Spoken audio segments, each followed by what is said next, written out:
Ito mga tuloy, ano, ulam ko ngayong hapunan. Sabay ganyan. Ayan.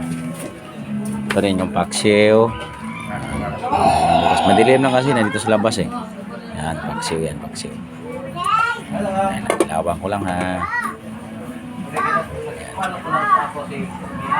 Yan, paksiw yan, paksiw. Tapos nandito sila nagiinom. Sa January nitong mga kwan, tititay mo. Ayan na, nagiinom yan eh. Ano pulutan nyo, Brad?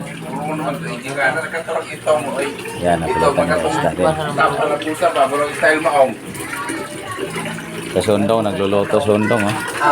Daw, ano luto yan daw? Paksiw ya, paksiw. Wait, marami sabaw. Ha? Pero, bakit may sabaw? Hugasan pa yan siya? Paksiw pala yan. Para makatipid, no? Kailangan natin magtipid-tipid kasi Mahal ang bilihin, di ba? sa mahal ng bilihin. Kailangan mo magtipid. Yan, tama kita, tama rin. Tama. Sipatan kami kay. Sipatan Kailangan kami magtipid talaga. Kailangan talaga, kailangan. Paksin yan, pang isang linggo ni guys. Paksiw lang talaga yan. Okay. Hindi ka na magprito niyan. Paksiw lang diretso na, para isang gastos lang, no?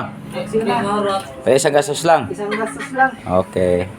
Yan na, paksiw lang, oh, paksiw. Imong kwarta po kay imo pong ipit-ipito, Okay. di ba remit ni Mikay?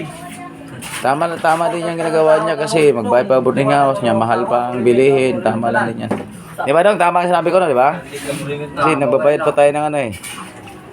Sige, salamat.